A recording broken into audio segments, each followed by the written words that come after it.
Pipe Dream has been on somebody's list from the very beginning of Encores in 1994. I say that because Pipe Dream is a show by great Broadway writers, Rodgers and Hammerstein, of course, that hasn't been seen a lot, and that was the initial idea behind Encores. Oh, there never was a party like the party that we're gonna have tomorrow night. As it turned out, Pipe Dream received a much better response than we thought it would. People didn't really know it. They'd heard it was not a successful Rodgers and Hammerstein show, but they came to judge it on its own merit. And the word of mouth was so good that by the end of the week, they were selling out. I felt that it was worth taking the bold step of trying to capture a couple of performances live and then edit them together so at least we get the best of the performances. What is the sound of Rodgers and Hammerstein? What does that mean? Because we all recognize it. And I said to myself as I rode by myself, everybody's got a home but me. The thing that defines what we talk about as the sound of Rodgers and Hammerstein is that they took their characters seriously. They want you to come into the world, so right off the bat they bring you in. The first crashing chords of Pipe Dream that you hear, of the overture, these loud crashing brass chords, you can just feel the waves crashing up on the shore of the California coastline. And then above it, in the midst of the water, the birds and the sky. And you hear that on top of these brass chords, these wonderful woodwind figures cascading all around.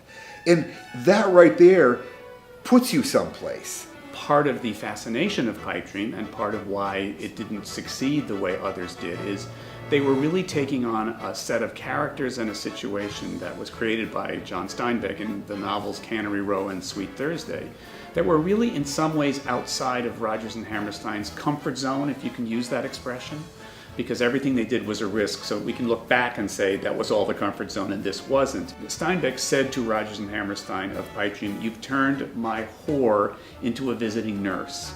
And I think in some ways that indicates that Rodgers and Hammerstein didn't feel comfortable in the world of lowlifes. The cannery's closed. The guys are living in a flop house, and what work is there for the women? A bordello. One I kept for you turns out to be right. It's gonna be a sweet Thursday night for me. It's gonna be a sweet Thursday night. The big thing about Pipe Dream not being a success, everyone remembers it. Oh, it didn't have a long run. There were huge expectations for Rodgers and Hammerstein in the 1950s. Rodgers himself always regretted being reviewed on his last show.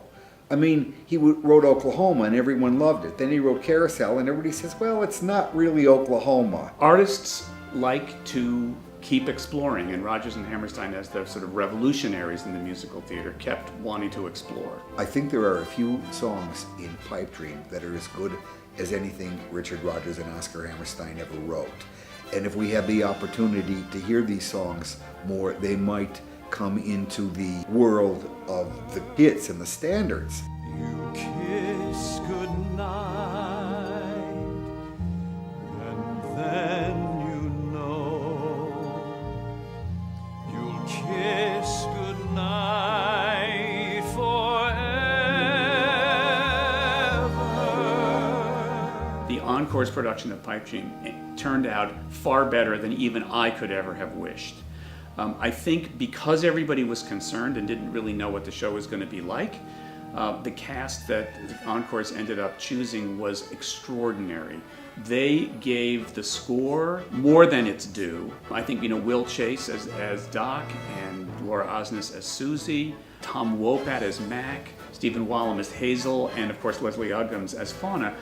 I don't think we could find better people today. And actually, the reason we have this recording is because when I first heard the orchestra play while the singers were singing, and I was sitting next to Mary Rodgers, and they were all so good that I thought, let's capture this and let's capture it now. What excites me more than anything else about the recording of the Encores production and the version that we are now going to be able to license of Pipe Dream is that people are going to be able to discover it. People know the hit shows. The tough time that Pipe Dream has is not simply that it's not a good show, because it's a wonderful show, but people don't know it. They didn't have the opportunity to discover it the way they did The King and I in Oklahoma and the shows that ran for years and years, and there were movies made. Pipe Dream ran for a season and then it closed, so you couldn't go anywhere to see it. Now people are going to be able to make up their own minds, and I think they're going to fall in love with these characters and this world of Cannery Row. And